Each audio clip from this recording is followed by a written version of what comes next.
नमस्ते। थर्ड आई में आपका स्वागत है। आज सबसे पहली बात जो करेंगे वो इसलिए आपको बता दें कि उसको हम बाद में उसका डिटेल बताएंगे। आपको सुन के ताज्जुब होगा कि केंद्र सरकार के, वो मैं लिस्ट आपको दिखा रहा हूं, यूनियन कैबिनेट में जो पहले 7 मंत्री हैं, 7 मैंने इसलिए लिया है कि 7वें नंबर पे नरेंद्र सिंह तोमर का नंबर आता है। वो एक हायरकी मानी जाती है, जिस ऑर्डर में लिखा जाता है उसी ऑर्डर में सीनियोरिटी मानी जाती है। तो 7वें नंबर पे नरेंद्र सिंह तोमर हैं। इन लोगों का व्यवसाय क्या है, इनकी आमदनी क्या है, इसके बारे में आपको डिटेल मैं इसी एपिसोड के सेकंड हाफ में बताऊंगा। उससे पहले जरा कल सुप्रीम कोर्ट में क्या हुआ वो जान लीजिए। पहली चीज, कल सुप्रीम कोर्ट भी अब इंटरवीन कर रहा है। वो ये कह रहा है कि इस जो भी इंपास है, जो भी एक जगह आप पहुंच गए हैं जहां सरकार और किसानों के बीच बातचीत नहीं हो रही है, उसका कोई ना कोई हल निकलना चाहिए। और सुप्रीम कोर्ट की नजर में एक कमेटी बने जो एक्सपर्ट कमेटी हो, जिसमें किसानों के रिप्रेजेंटेटिव हो, जिसमें कृषि के एक्सपर्ट्स हो और जिसमें सरकार के रिप्रेजेंटेटिव भी हो, और वो इस किसान बिल या किसान एक्ट को कैसे हैंडल करना वो इस पे बात करें। अब उस पे सबसे पहले सुप्रीम कोर्ट ने एक दो चीजें जो कल ऑब्जर्व की, जो मैं अपनी नजर से देख रहा हूं, क्योंकि इसको दोनों तरह से लोग देख रहे हैं। कुछ लोग कह रहे हैं कि नहीं नहीं, ये तो चूंकि सेंट्रल गवर्नमेंट के ही कंट्रोल में सुप्रीम कोर्ट है, इसलिए मैं उसको दूसरी नजरिए से देख रहा हूं। कल सुप्रीम कोर्ट ने बहुत स्पष्ट शब्दों में कहा कि भाई ये जो 3 कानून हैं इसको आप अभी जरा होल्ड करके रखिए, क्योंकि अगर आप बातचीत करने जा रहे हैं तो बातचीत का पहला तो ये दिखना चाहिए ना कि आप ओपन माइंड से हैं। ये लगे ना कि आप भाई अगर इस कानून में कोई कुछ दिक्कत है तो आप उसको चेंज करने को तैयार हैं, तो आप इसको होल्ड करके रखिए। जिसपे जो अटॉर्नी जनरल ऑफ इंडिया के वेणुगोपाल ने कहा कि ये अगर 3 कानूनों को हम लोग होल्ड पे रखेंगे तो इससे जो उन्होंने वर्ड यूज किया, जो एडमेंट किसान है, जो जिद्दी किसान हैं, वो प्रोत्साहित होंगे कि गवर्नमेंट से बात नहीं की जाए। तो उस पे जो चीफ जस्टिस का रिएक्शन था, उन्होंने कहा कि किसान कहेंगे कि आप मतलब सरकार, आप भी एडमेंट हैं, आप भी जिद पकड़े हुए हैं। ये एक जनरली लोग नहीं कहते हैं सीजीआई, लेकिन ये उन्होंने कहा। और कल जो बेंच थी वो chief justice of India Bobde साहब, जस्टिस एएस बोपाना और जस्टिस वी रामसुब्रमण्यम साहब की थी। इन लोगों ने 2-3 चीजें और कही जो मैं जल्दी से आपके साथ शेयर कर लूं। एक तो उन्होंने कहा कि they will not interfere with the protest. जो बार बार आके हरीश साल्वे ये कर रहे थे, अटॉर्नी जनरल कर रहे थे, सॉलिसिटर जनरल कर रहे थे कि आप इनको हटाइए और डायरेक्शन दीजिए, उनका we will not interfere with the protest. The farmer protest to be allowed to continue, Supreme Court कह रहा है, उसमें कहीं कोई वो नहीं है। अब अच्छा, क्या रहे थे, क्योंकि देखिए इससे कोई जमीनी हालत नहीं बदलती। अभी क्या हो गया है कि जो केंद्र सरकार है वो अपने को कहीं से कुछ एक ये जस्टिफिकेशन चाह रही है कि जो ये हो रहा है ठीक हो रहा है। आज क्या आपको लगता है कि सुप्रीम कोर्ट का ये ऑर्डर आ जाता और किसान जिस मन स्थिति में वो हट जाते, लेकिन उससे सेंट्रल गवर्नमेंट के हाथ में वो लाठी मिल जाती जिससे उसको अगर वो पीट के या कुछ भी वो जो भी कर सकते हैं, क्योंकि अब वहां किसान की मृत्यु होनी शुरू हो गई है। 10-12 किसान अब तक मृत्यु हो गए हैं। कल एक वहां संत राम सिंह या वो एक उन्होंने सुसाइड किया है। और ये किसान आंदोलन के लोग, ये जितने लोगों की मृत्यु हो रही है उनको वो कह रहे हैं कि वो शहीद हो रहे हैं, और वो ये भी मान रहे हैं कि शहीदी मंथ है उनका, ये शहीद महीना है। इसमें ये बड़ी बात हो रही है कि जिस समय ये आंदोलन के लोगों को वो शहीद का दर्जा दे रहे हैं। दूसरा, सुप्रीम कोर्ट ने यह कहा कि भाई 4 जनवरी तक अब छुट्टी हो रही है। इस बीच किसान जब भी चाहें वो आके वेकेशन जज में इसकी बात कर सकते हैं। कोई दूसरी बेंच कंप्राइज होगी और वो इनकी बात बिल्कुल ठीक से सुनेंगे, क्योंकि सुप्रीम कोर्ट एक चीज बार बार स्पष्ट कर रहा है, जिसको सरकार और कुछ सरकारी मीडिया तोड़ मरोड़ के कह रहे हैं। सुप्रीम कोर्ट बिल्कुल स्पष्ट कर रहा है कि वो किसानों से बात क्यों करना चाह रहा है। वो किसानों से ये नहीं कह रहा कि आप प्रोटेस्ट से हट जाइए, वो कह रहा है कि किसानों से हम बात करना चाह रहे हैं कि जो कमेटी हम सजेस्ट कर रहे हैं बनाने की, उसमें कौन कौन रिप्रेजेंटेटिव होने चाहिए, वो कमेटी कैसे कंप्राइज होनी चाहिए, उसके बारे में। तो वो कहीं से भी ये बात नहीं कह रहा है कि किसानों को बुला के उनसे कहिए कि इसमें हट जाएं। ये जो एक तंत्र फैला रहा है कि नहीं सुप्रीम कोर्ट इस तरह का कह रहा है और किसान इसलिए नहीं आ रहे, बिल्कुल गलत बात। वहां पे अलबत्ता हरीश साल्वे कह रहे थे कि इससे कोविड फैल रहा है और इससे महंगाई बढ़ रही है और मालूम नहीं क्या क्या। और इसमें 1-2 बातें कह के सुप्रीम कोर्ट की बात समाप्त करेंगे।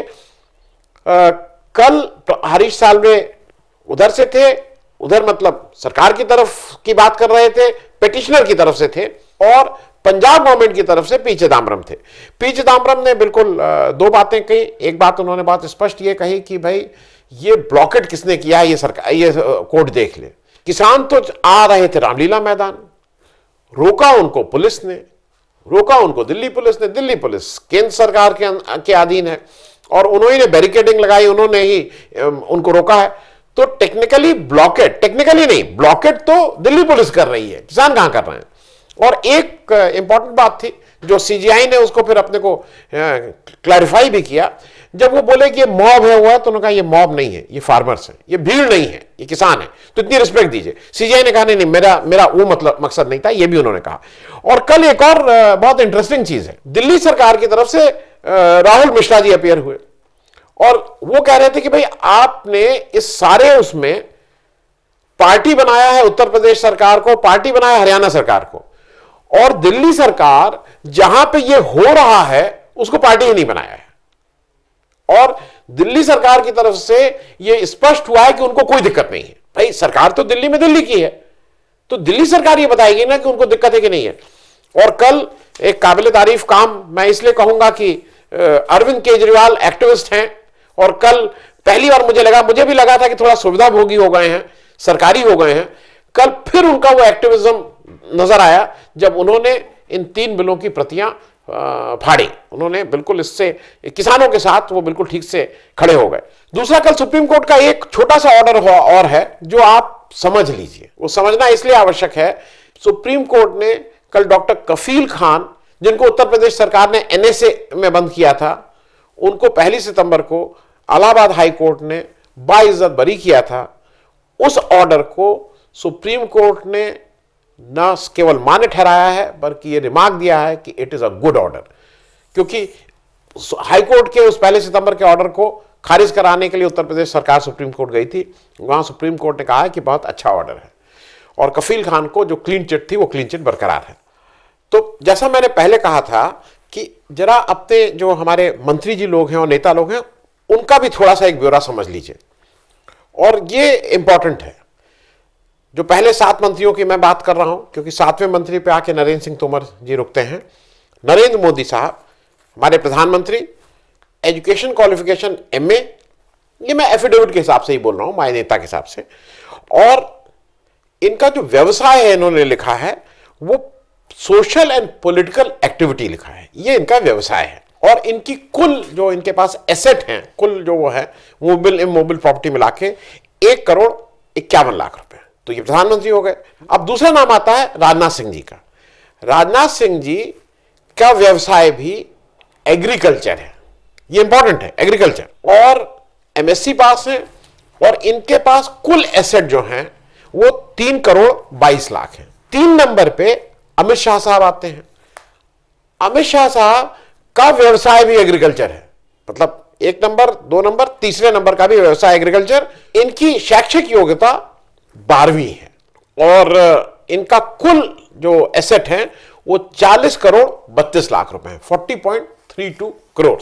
4 नंबर पे जो इस सूची के हिसाब से नितिन गडकरी साहब हैं। नितिन गडकरी साहब का भी व्यवसाय एग्रीकल्चर है। इन्होंने एलएलबी किया हुआ है और इनकी कुल जो एसेट्स हैं वो 18,79,00,000, 18.79 करोड़। 5 नंबर पे डीवी सदानंद गौड़ा है। डीवी सदानंद गौड़ा जी की भी व्यवसाय एग्रीकल्चर है। मतलब ऊपर के 5 लोगों में नरेंद्र मोदी जी को छोड़ के 4 लोगों का व्यवसाय एग्रीकल्चर है। मतलब इस देश को किसान चला रहे हैं, और ये भी एलएलबी पास हैं, और इनका कुल एसेट 20.93 करोड़, 20,93,00,000 रुपया है। 6ठे नंबर पे इस हायरकी में आती है निर्मला सीतारमण जी। निर्मला सीतारमण जी का व्यवसाय पॉलिटिक्स है और ये एमए पास हैं। इनके पास कुल जो एसेट्स हैं वो 2,74,00,000 रुपए है, 2.74 लाख। अब हमारे 7वें नंबर पे नरेंद्र सिंह तोमर जी आते हैं, जो भारत के एग्रीकल्चर मंत्री हैं, कृषि मंत्री। इनका व्यवसाय एग्रीकल्चर नहीं है।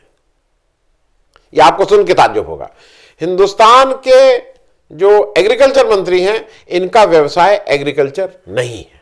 दूसरा, इनकी क्वालिफिकेशन ये ग्रेजुएट हैं और इनके पास कुल जो एसेट्स हैं वो 2,30,00,000 रुपए, 2.330 करोड़। और एक चीज और ताज्जुब की बात में ये बताऊं कि ये जितने ऊपर के एग्रीकल्चरिस्ट हैं सबसे के पास एग्रीकल्चर लैंड भी है।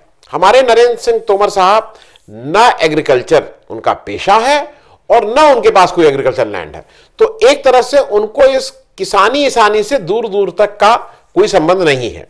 अब इससे दो बातें बहुत स्पष्ट हो रही हैं। एक तो यह है कि ये जो भी कुछ हो रहा है तो शायद नरेंद्र सिंह तोमर जी को किसानों की फर्स्ट हैंड इंफॉर्मेशन नहीं है, क्योंकि खुद किसान नहीं है। लेकिन इसमें हमारे रोल मॉडल, जैसे बहुत से कामों में हमारे रोल मॉडल, इस समय देश के रोल मॉडल अमित शाह साहब हैं। इलेक्शन कैसे लड़ना है, सरकार कैसे बनानी है, इत्यादि इत्यादि। मुझे लगता है किसानों के भी रोल मॉडल अमित शाह साहब हैं, क्योंकि आपकी सिर्फ एक छोटी सी जानकारी और दे दूं, उनके पास जब 2007 का उन्होंने चुनाव लड़ा था, तो ये myneता.com में आपको सब मिल जाएगा, तो उनके पास कुल संपत्ति 5,57,00,000 रुपए थी। तो पिछले 13 साल के सफर में, बल्कि 12 ही साल के सफर में, क्योंकि ये 2019 का एफिडेविट है, उनके पास 40,32,00,000, तो करीब करीब 35 करोड़ रुपए संपत्ति बढ़ गई।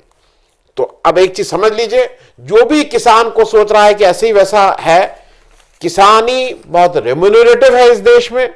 किसानी से आप 5 करोड़ से 40 करोड़ के हो सकते हैं, और ये सब मेरे ख्याल में गुजरात मॉडल में, गुजरात में इस तरह की किसानी बहुत अच्छे से हो सकती है। तो मेरा तो पंजाब के किसान भाइयों से भी वो है कि भाई आप इतना नहीं कमा पाओगे, आप लोग भी कुछ पंजाब छोड़ के जाओ गुजरात में, वहां मनाही भी नहीं है, कोई 370 नहीं लगा, वहां जमीन अमीन खरीदो, और वहां पे जो भी, मैं भी किसान हूं, तो मैं भी अब एक मतलब सोचूंगा कि शायद गुजरात जाके कुछ इस तरह की आमदनी, क्योंकि 5 करोड़ से 40 करोड़ एक किसान की, जो लिख रहा है कि मैं किसान हूं, एक बहुत गर्व की बात है। तो अंत में, जिस देश में हिंदुस्तान के पहले 5 मंत्रियों में 4 अगर इस देश में एग्रीकल्चर कर रहे हैं, खेती कर रहे हैं, तो मुझे ऐसा लगता है कि एज अ किसान हम सुरक्षित हाथों में हैं। मुझे नहीं लगता है कि किसानों के साथ कोई बेईमानी होगी, क्योंकि ये जो 4 लोग वहां अपने को किसान कह रहे हैं, वो कम से कम अगर दूसरे का नहीं तो अपना हित, जिसमें उनका हित भी सध रहा है, तो किसानों के हित का ध्यान रखेंगे और किसानों के साथ कोई जाति नहीं होने देंगे। धन्यवाद। अगर आपको दी पब्लिक के कार्यक्रम पसंद आते हैं तो इन्हें लाइक करें। अगर आप इस वीडियो को YouTube पर देख रहे हैं तो चैनल को सब्सक्राइब करें, और अगर आप इसे Facebook पर देख रहे हैं तो दी पब्लिक के पेज को लाइक करें। अगर आप चाहते हैं कि हम निष्पक्ष पत्रकारिता को जारी रखते हुए आपसे जुड़े मुद्दों पर सवाल उठाते रहें, तो हमें सहयोग करें। आपका छोटा से छोटा सहयोग भी इस मुहिम को जारी रखने में हमें ताकत देगा। डोनेट करने के लिए डिटेल्स जो हैं वो डिस्क्रिप्शन बॉक्स में दी गई हैं। धन्यवाद।